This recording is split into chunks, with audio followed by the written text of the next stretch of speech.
Okay, good afternoon, everyone. We are continuing our work here with the rays and the initiations webinar commentaries. Today is still the 17th of February, 2017, and we are on program number 70. We've been looking at some of the great advantages of the incoming seventh ray of order and ceremonial magic. We see that, the Lord of a ray is a great shambolic being and is cooperating with the Lord of the world to bring about a needed reforming. The new forms will be appearing and they will be closer to the archetypes that are held as purpose in the mind of our planetary logos. So a new world will be created. It will express new qualities and institute. Notice how often the word new is used. Those new regimes and organized modes of creative activity, which will demonstrate the new livingness and the new techniques of living. These are such Uranian words. What Uranus sponsors always seems new because the archetype has never fully manifested in the conditioned world. So when the outlines of the archetype intrude themselves upon the conditioned world as we have it, it always seems like something new, even though it's been there from the very beginning and through to the end on a higher plane. There is, however, because of the personality of humanity, a distortion of these higher ideals, and it can be a very materialistic ray, and it can produce totalitarian systems which terribly impose on the free spirit of men. Totalitarianism is the regimentation, results from the regimentation of the seventh ray, and all have to be the same. The Soviet Union or Russia had the seventh ray soul, and so when the totalitarian tendencies manifested, it was reinforced by the ray of the nation. Anyway, there's going to be much improvement in the forms, in the livingness, in the types of relationships that will be operative in the coming century. So now DK reaches the point where he wants to sum up what he has said.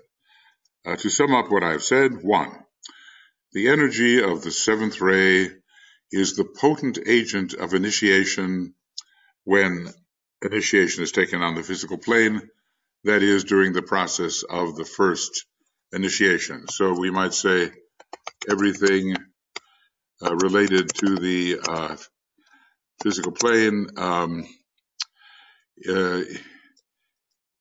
has its necessary relation to the seventh ray. Okay, everything. EVT, how about that? We're oftentimes dealing with that. And, it's already there. All right, so I'm ahead of myself. So the seventh ray is particularly operative on the physical plane, etheric physical plane, but also on the highest or seventh plane or first plane. What can we call it? Highest or first plane. Also a seventh from below. To sum up, okay. Good teacher always sums up, and Master DK is a master teacher. So what will be the effect upon humanity? Its effect upon humanity will be to bring about the birth of the Christ consciousness among the masses of intelligently aspiring human beings. So not among all, but there are many who intelligently aspire, and he told us that The numbers can even be in the millions. So this is you might say, the birth or the grounding of the Christ consciousness. To set in motion certain relatively new evolutionary processes which will transform humanity, the world disciple, into humanity, the world initiate. So new evolutionary processes are the responsibility of the seventh ray, that type of energy. So I think we can say that the seventh ray will work upon the energy system of the disciple, transforming him into the initiate. What else? To establish in a new and intelligible manner the ever-existent sense of relationship, and thus bring about upon the physical plane right human relations. I mean, it won't happen without Ray alone, but it's a great facilitator of right human relations, and that's one I always have and use, right human relations. Okay. So, and of course the great second ray coming in with the Christ in greater measure will be very important. I see what I've done here, though. Haste makes waste, so try it one more time, RHR, and it's going to be right human relations. All right, there we have it. Good. Okay. The agent of this is goodwill, a reflection of the will to good of the first divine aspect. So goodwill is love in action, and goodwill is a reflection of the will to good. So goodwill is both a reflection of the will to good and an expression of the energy of love. Of this first ray of will or purpose, goodwill is the reflection. Yes, okay. So goodwill is related to two aspects. Goodwill is related to both.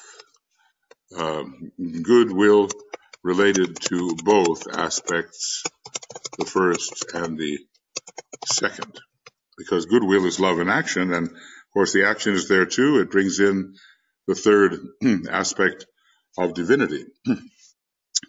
What else will happen under the seventh ray? To readjust negative and positive relationships, and let's see here. Yeah. And today, this will be carried forward primarily in connection with the sex relation and marriage. So there is much in the relationship between men and women which needs right adjustment. To intensify human creativity and thus bring in the new art as a basis for the new culture and as a conditioning factor in the new civilization. So interesting here that the new art will be a basis, not the only basis, a basis for the new culture. The cult of Ur, the cult of light, as it is said in the Agni Yoga books when describing the nature of culture. Ur is the light. To reorganize world affairs and so initiate the new world order, a phrase which so many people fear, figuring that it will prevent the, licentious expression of their lower vehicles. So this is definitely in the realm of ceremonial magic, and all that reorganization is somewhat in the care of Master R as the Regent of Europe and the Regent of the United States. So he, with his seventh ray soul, understands very well the principles of ceremonial magic and how to bring the right kind of divine order, at least an order which reflects divinity, into the great countries or unities of countries. All right. Now let's see, what do we have here so far? So we have first the potent energy of initiation, especially upon the physical plane, such as the first initiation.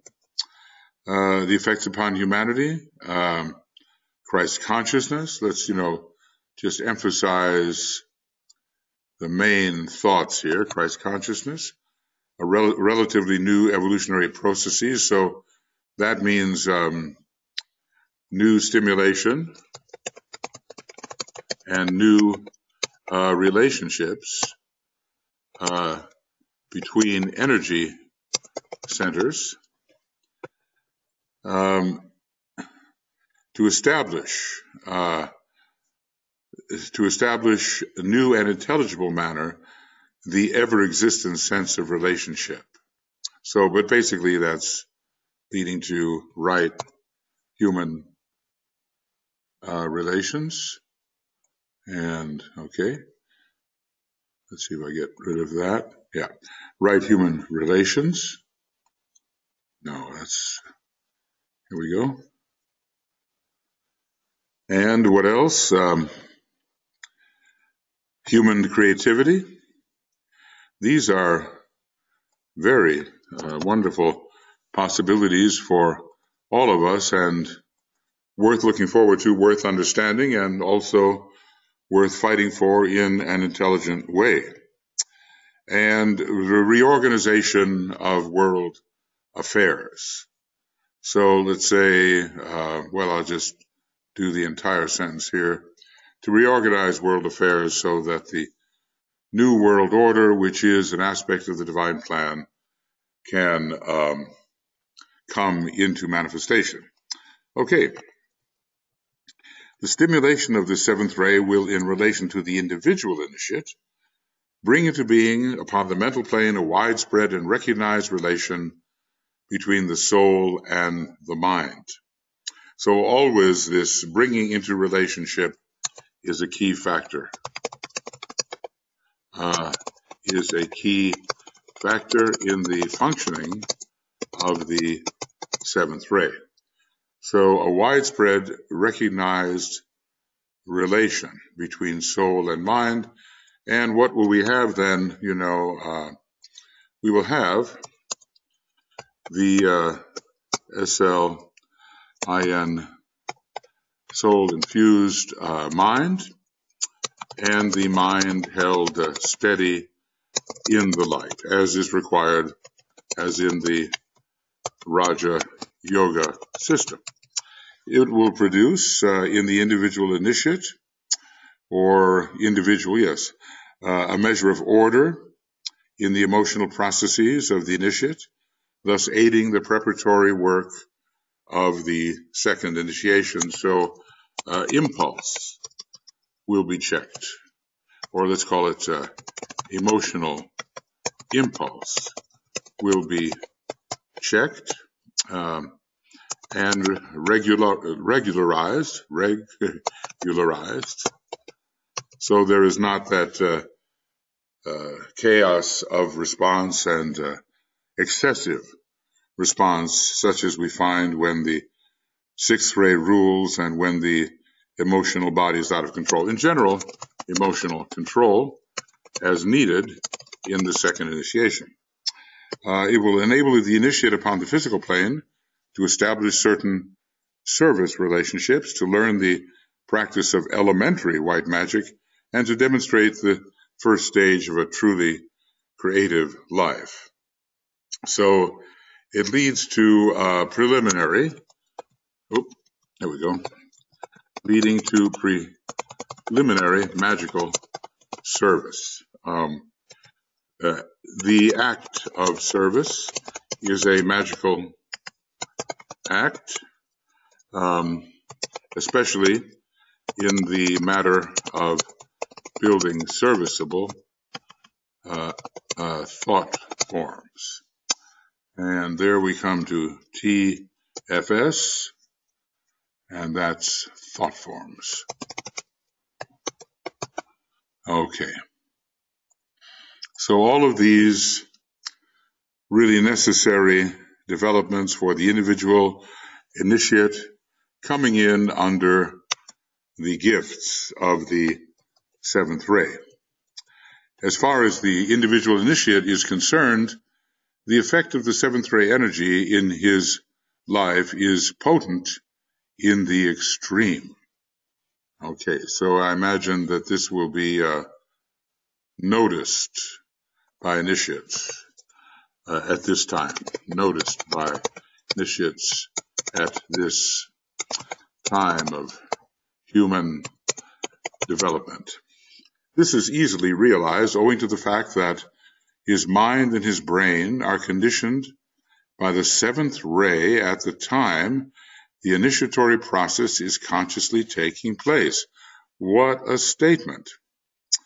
So, for rayologists and people who are wondering what conditions the energy system of an individual passing through the first initiation, we have some very definite statements about the ray quality of the mind and brain. Okay. So the effect of the seventh ray is potent in the extreme. The individual initiate, let's just say the one passing through the first initiation. And this is easily realized because the mind and brain are both conditioned by the seventh ray at the time the initiatory process is consciously taking place. Well, it's conscious even though we may forget later. Conscious within the causal body. The effect of this upon the mental plane is similar to that seen on a much larger scale in the planet, for it was this ray energy which the Planetary Logos utilized when he brought together the major dualities of spirit and matter at the commencement of his creative work. We note that the Planetary Logos has expressions of the ray energies at his disposal when undertaking creative work and bringing together those energy centers which must relate to each other. So the ray lords in the lower sense, well, in the higher sense, the Planetary Logos is himself a ray lord. In the lower sense, there are ray lords lower in scope than the Planetary Logos. Okay, the two aspects of the mind, the lower concrete mind and the soul, the son of mind, become more closely related. We have to fuse and blend. So let's just say there is much in the fusing, blending, and integrating process which relates to the energies of the seventh ray. So they become more closely related and enter eventually into a conscious, recognized association on the astral plane. Okay, so they can affect this world of illusion and the world of desire. It is the seventh ray which restores order within the astral consciousness, such a chaotic and disorderly at first consciousness. And on the mental plane, it is this influence which produces creativity. Very interesting. So, and on the mental plane, seventh ray, let's make sure we know what we're talking about here. Seventh ray is the influence which produces creativity, the organizing of the life, and the bringing together within the head of the lower and higher energies in such a manner that the Christ is born. So this is a big hint. Let's see, we'll do this. This is a,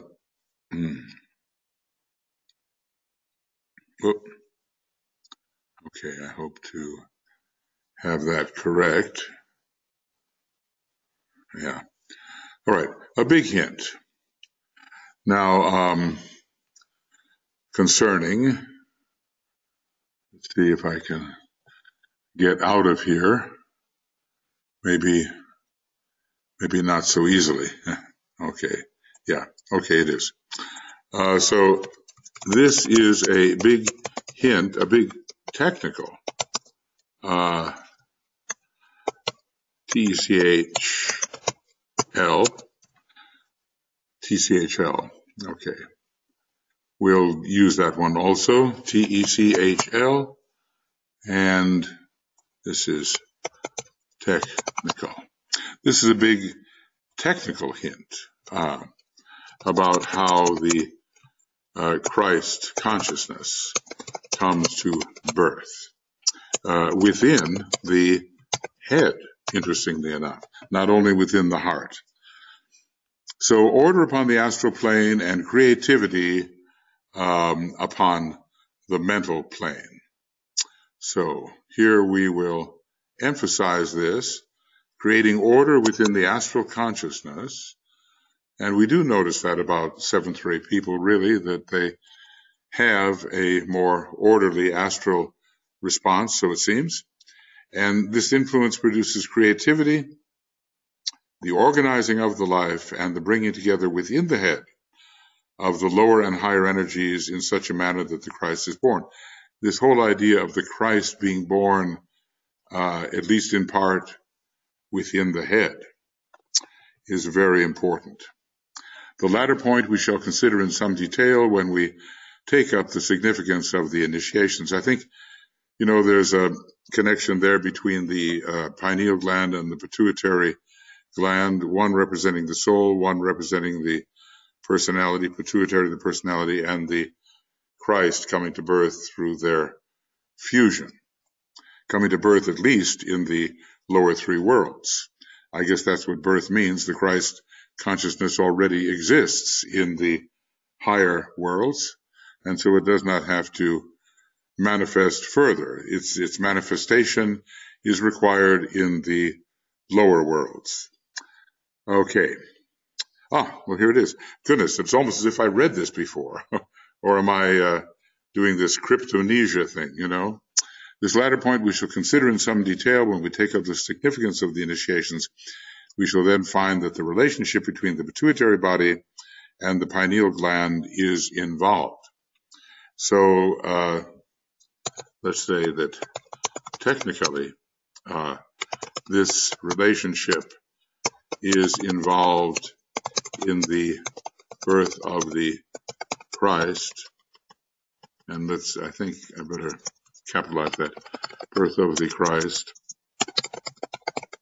within the head. Of course, occultists work with the head, and there is a replica or maybe a prototype of the heart center within the head. Finally, it is this seventh ray energy which, in the initiatory process between the first and second initiations, enables the initiate in his physical plane life to demonstrate a developing sense of order and of organization, to express consciously and increasingly a desire to help his fellow men in practical ways and demonstrating right human relations, and thereby establish relationship with them and to make life creative in many ways. So let's just say that all this occurs between the first and second initiations. and is due to the qualities of the seventh ray. Okay, and I think enables the initiate to do what? Demonstrate a developing sense of order and of organization, so the law of economy is served and there is no waste of the new energies, to express consciously and increasingly a desire to help his fellow men. This is because of relationship, right? And thereby establish relationship with them based on the proper design, which is found in the heavens, where Uranus, the heavenly one, the seventh ray one, rules, and thereby establish a relationship and to make his life creative in many ways. So all of this is what we can expect. DK is very, well, it seems to us quite complete in discussing the various unfoldments which will occur when the seventh ray is working in the life of humanity, yes, and in the life of the individual initiate. All this is what we have to look forward to. We can understand that his grasp of the situation is very great, and he can, in clear ways, set forth the developments which we will only recognize in time and as the decades pass away, even as the centuries pass away. So I think, it's worth reviewing all these things that we can expect when the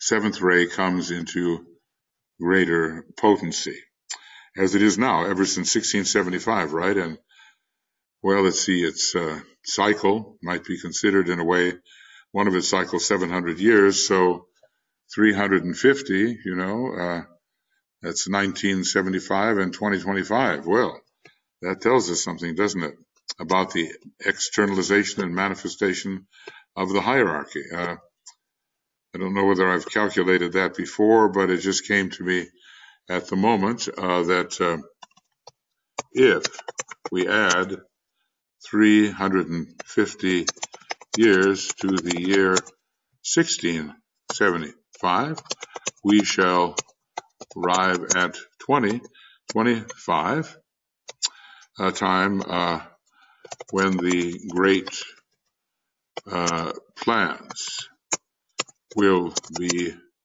laid.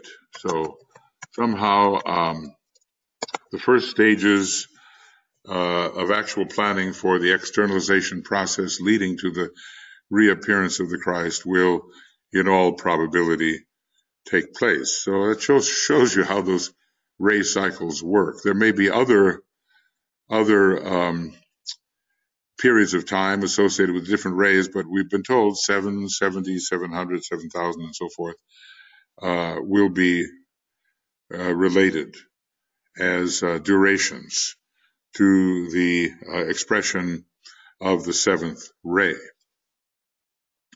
So we're working towards that. Only 8 years left here as we are in 2017, and we must find a way that it is the good that will manifest and that the energies of that seventh ray will not be used to somehow crystallize, that's another seventh ray word, the effect of the lords of materialism, the Black Lodge, upon our physical plane. You can see that there is a big push now from their side as they seek to undo many of the gains which humanity has made over the recent decades. So it's going to be, again, one of those last-ditch fights or fights until the last ditch, as it is said, and every disciple is fully needed in this process because, we must work subjectively. We believe in the white magical process. We know a little something about it. And what we do inwardly and white magically will work out tangibly. Now, DK's talked about in his summary what will happen, for the EXHH, and later the the ROCC, ROC, reappearance of the Christ. Excuse me. So all these emerging factors are embryonic in his nature, but he now begins to consciously lay the foundation for the future initiatory work. And we can understand that if we're building a house, or any kind of edifice, that the seventh ray is responsible for the foundation, the basis on which it is all built. The seventh ray is responsible for the foundation, the basis of the edifice. The physical disciplines are at this time of great importance. That is when the seventh ray is coming in and the period of the first initiation is either being approached or has recently occurred. The physical disciplines are at this time of great importance, though their value is frequently overemphasized and their effect is not always good, especially, why would that be? Especially if we attempt to re-establish conscious control of processes which have already been handed over to the automatic care of the subconscious. So he warns us against, for instance, hatha yoga, too much involvement in that. Some people use it as exercise, okay, but the earnest hatha yogan seeks to regain conscious control of whether his heart will beat or his stomach will digest, and all these processes which work automatically as a foundation to our type of modern life, and should be left under most circumstances into the to the level of automaticism. These are regained, and the concentration is upon that which is not a principle, namely the dense physical vehicle. So in a way, it's a retrogression. So anyway, he's warning us about the overemphasis of the physical disciplines and the attempt to do the right thing physically oftentimes shuts out the approach to doing the right thing in terms of the principled vehicles, etherically, emotionally, mentally, and so forth, because we have a densely physical preoccupation. The relationships established and fostered are sometimes of small value, owing to the disciple being usually self-centered and thus lacking, from ignorance and lack of discrimination, complete purity of motive. So this is a reason why DK thinks that too much attention on the physical disciplines can be unhelpful. Nevertheless, the changes brought about by the influence of this ray become increasingly effective from life to life. Well, we're going to have more than 2,000 years with the seventh ray accompanying the sign Aquarius during the precessional age. The disciples' relation, every time you see that word relation, and it's, so often a vertical relation. I'm reminded here of Libra, the seventh sign. It doesn't necessarily give the seventh ray, but it might in certain ways. And there is an oscillation between the pairs of opposites, high and low, bringing them into relationship with each other. So be aware of this term, relation, when we are discussing the seventh ray. Nevertheless, the changes brought about by the influence of this ray become increasingly effective from life to life. The disciple's relation to the hierarchy, the reorganizing of his life on the physical plane, and his growing effort to demonstrate the esoteric sense of white magic. The seventh sense, as it is sometimes called, the seventh sense, and it is a deep awareness of things which most individuals are not aware of. will become more and more vital until he is ready for the second initiation. So this ray is part and parcel of training the individual probationary initiate for the second initiation. Order, control, creativity, transmutation, and thus purification. All of these factors are involved. And maybe we should be, observing the lives of people we know and in whom the seventh ray is operative, and like good esoteric psychologists, if we can possibly do it, see the ways that the ray is contributing to their development. Now, if the seventh ray is working between the first and second initiation, will the sixth ray, which rules the second initiation, continue its work between the second and third? We'll have to focus on that. And a whole new basis is built up. The disciples' relation to the hierarchy. We might say heaven and earth are meeting as hierarchy and humanity meet. And the rhythmic reorganizing of his life on the physical plane so that energy is wisely distributed, wisely rhythmic reorganization.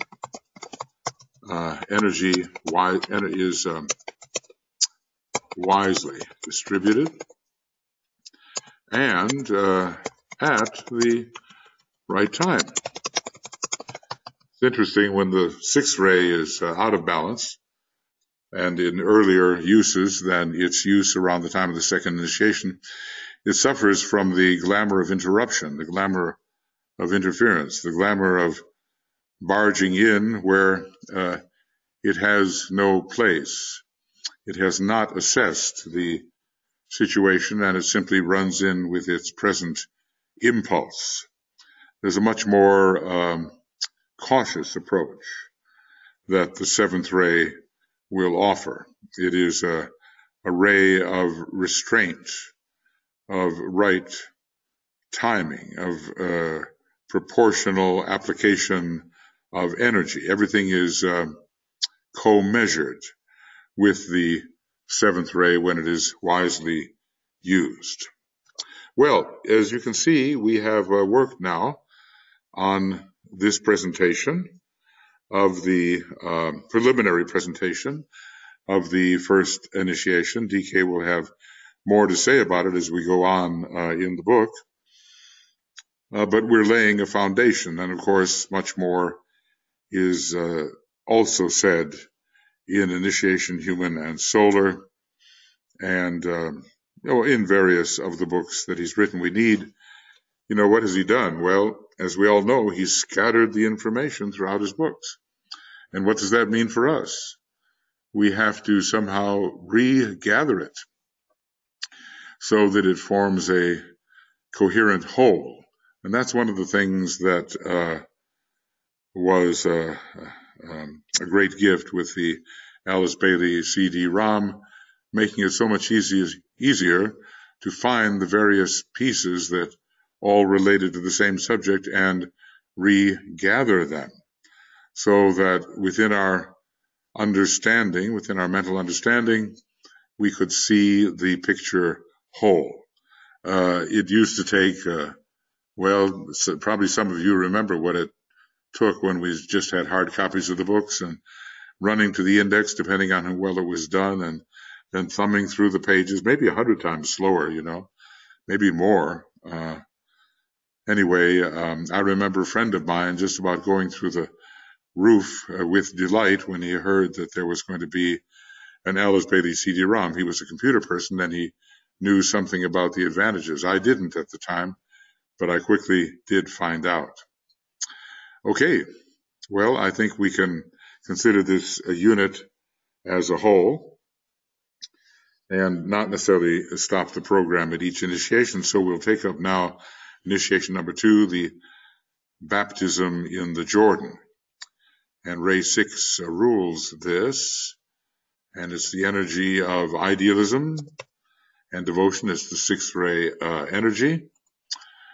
And of course, the 6th ray can be an energy which is properly disciplined. It doesn't always have to be out of joint and interfering. It can be it is very much needed, let's say. DK emphasizes the need for 6th ray disciples at this time. Somehow they have the perseverance to reach through to the goal and to detach themselves and elevate themselves above the snares of the dense physical plane, which the 7th ray type, if it is not careful, can be caught in. My preposition should have been elsewhere, but there it was. Okay, so, the 7th ray can be extremely materialistic. Well, I guess any ray can have a materialistic focus, but the 6th ray is always looking above and beyond once a certain level of development is reached, above and beyond the immediate form. That's why it's sometimes called the ray of abstract idealism. And I think I just have to mention that, ABST-RAC, abstract idealism. The word abstract can be used with the 3rd ray and also abstract mind, and also with the 1st ray, the ray of abstraction, 1, 3, and 6. Interestingly, those 3 rays at the present time are being used in such a manner as to cause difficulty in the political sphere, the financial and the emotional sphere, the religious sphere. So somehow we have to learn to use them in the right way. In the initiatory process between the first initiation and the birth of the Christ and the beginning of the conscious unfoldment of the Christ life and awareness, the life of the initiate has undergone a pronounced reorientation. The first initiation of the birth of the Christ and the beginning of the conscious unfoldment of the Christ life and awareness. And, this can cover quite a number of years or of lives, let's say. Now, in the life of the initiate Jesus, the Christ became the great overshadowing presence when he was 30 years old, when Jesus was 30 years old, and that was the second initiation that happened at the baptism in the Jordan. John the Baptist insisted on baptizing what was then the Christ. Well, actually, it's the other way around, isn't it? John the Baptist was shy about that, and the Christ insisted. Yeah, that's it.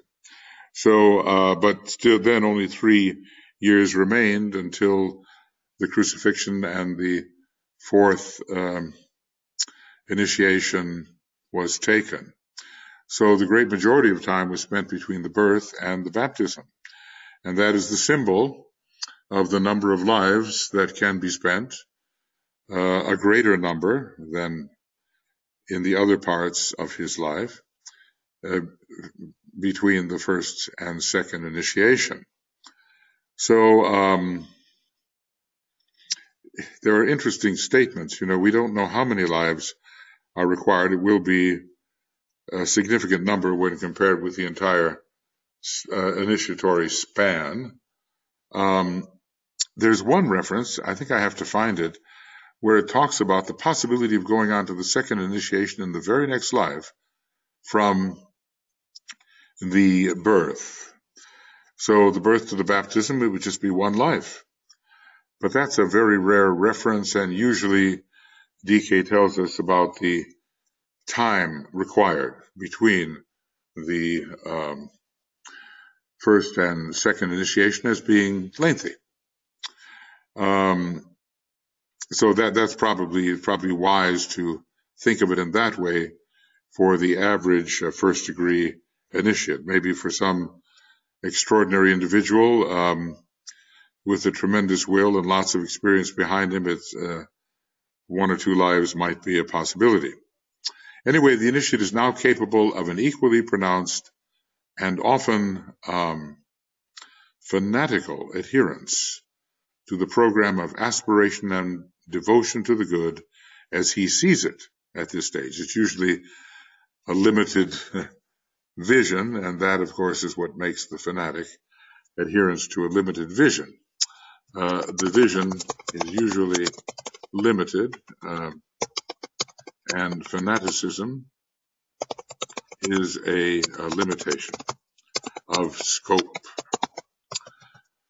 So there is a reorientation, and between at various times as we begin approaching the the second initiation on the sixth ray, fanatical adherence is possible, and we've all seen it. It emphasizes the vision that it holds, regardless of other possibilities. It rejects those other possibilities. They are dismissed as being less important than the fanatical adherence with keen aspiration to the vision which is seen, however limited that vision may be at this time.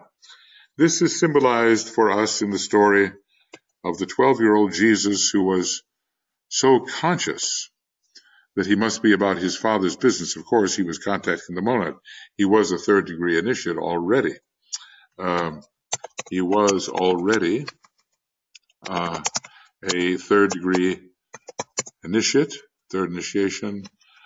Let's see, third-degree initiate. All right, let me put that in. Third-degree initiate. Third-degree initiate. Yeah, he was already that because as Joshua, the high priest, in a former life, he had taken the third degree, so he knew what contact with the monad was. And, he was basically telling his mother, what have I to do with thee? He was in an exalted state, and he was, I guess, Jesus at that point. Whether he was at all in line with the Christ energy, it's hard to say, when that really began. It's certainly the takeover of his vehicle really occurred at the second degree, but there are stories about his training in India and so forth in the Agni Yoga series of books, that as someone called Issa, he went to India and was trained by the initiates there, a great journey when he disappeared. So it's hard to know, did he, in a way, meet the Christ when he went to India? Did he in a way meet the Maitreya Buddha who would be overshadowing him and using his vehicle when he went on that pilgrimage, if indeed he did, as is asserted in the Agni Yoga books? Anyway, 12 years old, it's the completion of a cycle. So this represents the completion of a zodiacal cycle, and Pisces is very related to the first ray in one respect, and to the monad, and to the great sacrifice of the monad. So Jesus was so conscious that he must be about his Father's business. In other words, he was in a sense, I want to do that in IAS, in a sense, fanatical. But when was this, in a sense, fanatical? Well, I suppose it was between the birth and the later baptism, 18 years later. So 18 years later. So there are lost years in the life of Jesus, and there are many mysteries concerning the training of these high initiates, the mystery of the lost years of Jesus, the mystery of whether Francis Bacon really died or did not, the feigning of death by the Master R, so that he could be free to pursue other things and free of men's thoughts. So here, the initiate Jesus is defying his parents, especially his mother here, cause them distress, as fanatics often will. That's not emphasized in the Bible so much, but DK must know about it because he probably checked the records, as fanatics often do, and astonish those older than he by his spiritual poise and knowledge. He had an advanced and unfolded causal body, as Joshua, the high priest. I'm not exactly sure of the chronology there, what years Joshua the high priest lived, but Jesus came in as an initiate. Now, this he offset. I guess he recognized it by going down to Galilee and being subservient to his parents. Let's just say what am I doing here? There it is. One must discipline one's spiritual ambition, and service is the way. So there we have it. A somewhat similar attitude without the developed and inclusive understanding manifested by the Christ. Notice here, DK sometimes wraps the gold and silver threads pretty tightly. The episodes are the silver threads in the life of Jesus, and the events are the golden threads in the life of the Christ. So DK is wrapping the silver and golden threads rather tightly. And the question is, when is it Jesus and when the Christ within? Well, the true overshadowing took place at the time of the baptism. But as I said, there remains the question of whether there was any kind of contact, first subjective and then maybe more in person, of a Christ with Jesus during that period of 18 years, from 12 to 30, from the time of teaching the elders in the temple to the time of the baptism. So a somewhat similar attitude, without the developed and inclusive understanding manifested by the Christ, can be seen expressing itself in the disciple during the period wherein the new orientation is taking place. The disciple is learning to discipline his lower nature and to achieve a measure of mastery over his physical inclinations. He thus releases physical energy and brings order into his life. So, but the disciple doing this often has a one-pointed and fanatical attitude. This takes a very long time and may cover a cycle of many incarnations. So here he is again emphasizing that the many incarnations which might be occurring between the first and the second degree. Lots of disciplining to do, to work upon, and mastery, some degree of mastery is required. Let's just say that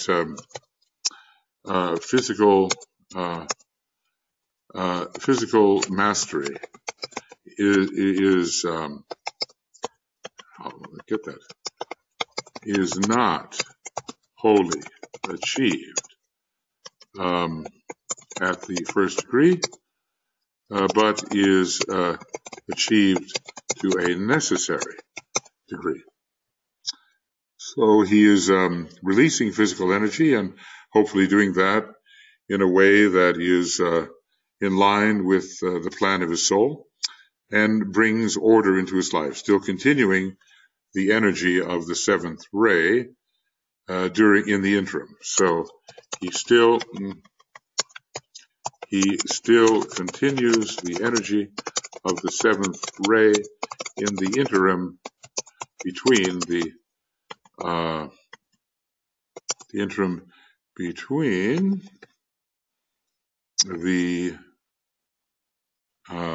first initiation and the second initiation.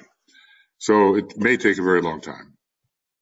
He is constantly fighting against his lower nature and the requirements of his soul, as he sometimes ignorantly interprets them, are in constant session against his animal nature, and increasingly in relation to the emotional nature. So many physical instincts, PHY, okay, I just want to see, maybe it's hardly worth it with such a word, but let's do it anyway. Many physical instincts, sex, appetite, the heads of the Hydra, the physical heads of the Hydra are warring with soul impulse and direction. And increasingly also with where the desire should be focused. So it's a battle. It is a battle between the first initiation and the second initiation. And many of the students of Master DK now will find themselves in that particular position.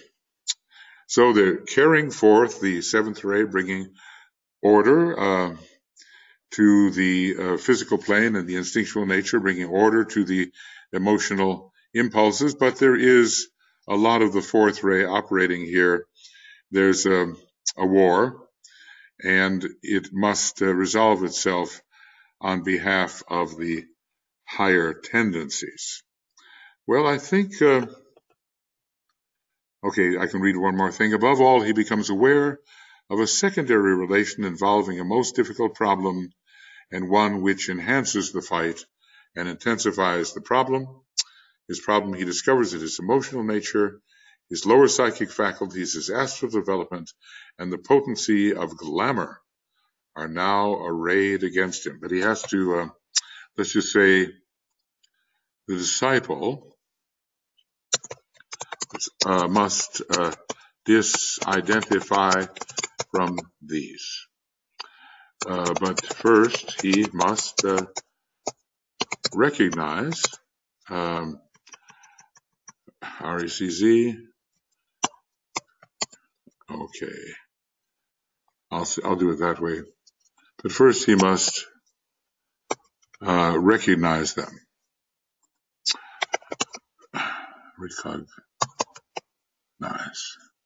Recognize them, yeah.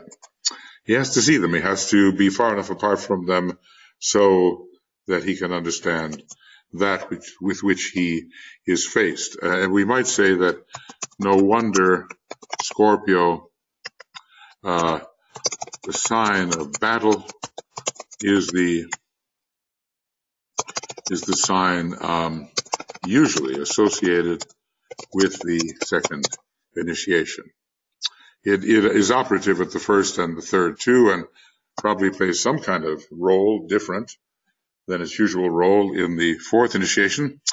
But the second initiation is the initiation which traditionally is most associated with Scorpio. Okay, friends, so now we have, this is the end of Rays and Initiation Webinar Commentary, number 70. The day is the 17th of February, 2017. And the pages from 573 to wherever we are now. And let's see where we are. 576. Okay, and then we will continue. A beginning of Raise and Initiation Webinar Commentary, number 71, whatever day it's on, and page 576 is our starting point. So, fascinating things here about the initiations is giving us a real basis. He does discuss more as he goes, but we're certainly being given the broader perspective, the sense of time, why certain rays should be applicable to certain initiations. That's the thing that we have to know. Not just that they are, but why they are, what they give to the disciple when properly used in relation to a particular initiation. Okay, we'll see you later, and thanks for being here. Okay. Bye-bye.